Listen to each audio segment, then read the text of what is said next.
إذا ربي سبحانه حط لك يعني حلم ولا حط حاجة حابها، راه بإذن الله راح يوفقك لها مهما كانت الطريق صعبة ولا سهلة. ربي سبحانه لو كان حط في قلبك حاجة حاب تديرها بإذن الله راح تديرها.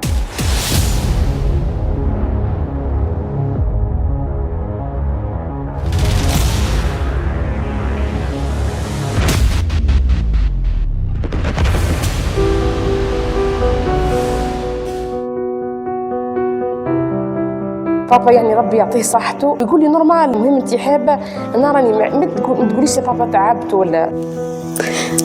قلت لها انا قلت لها ماما نحب نروح وصايي ونابوندوني كلش. قالت لي معليش، قالت لي صلي واستخيري ورانا معاك، يعني اي اختيار اي قرار تديه رانا معاك. كانت تقول واصلي راح توصلي للهدف تاعك، لأن النجاح لا يأتي بقدر الحلم، إنما يأتي بقدر السعي إليه. أنا سعيت الحمد لله، وصلت. مليح إنك حلمتي ووصلت. نقول لها برافو يا اخي، قلت لك بلي راح نلحقوا ورانا لحقنا الحمد لله، ومازلنا راح نلحقوا للبعيد إن شاء الله. هو اللي كان ديما يقول لي بغيتك تكوني طبيبة، والحمد لله كان اختيار صحيح ما ندمتش عليه.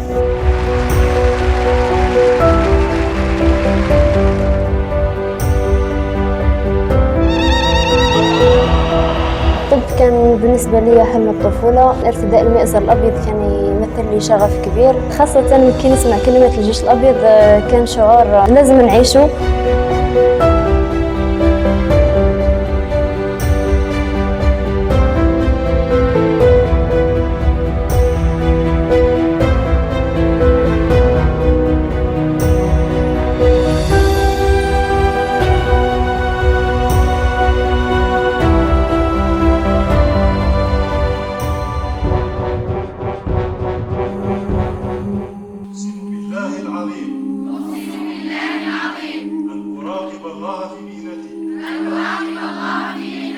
وأن أصون حياة الإنسان في كل الظروف والأحوال والمرض والألم والقلق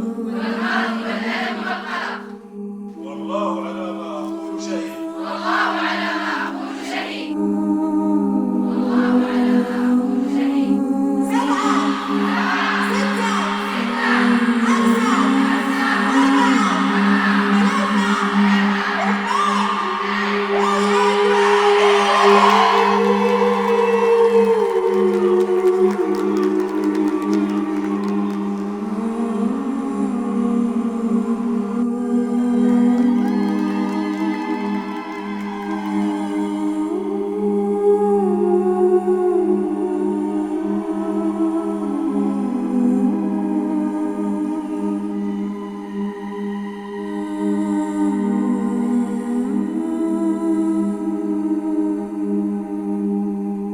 الرسالة اللي نقدمها لنفسي قبل 7 سنوات: أنا فخورة بيك ويعطيك الصحة لأنك كنت قوية في المشوار تاع 7 سنوات.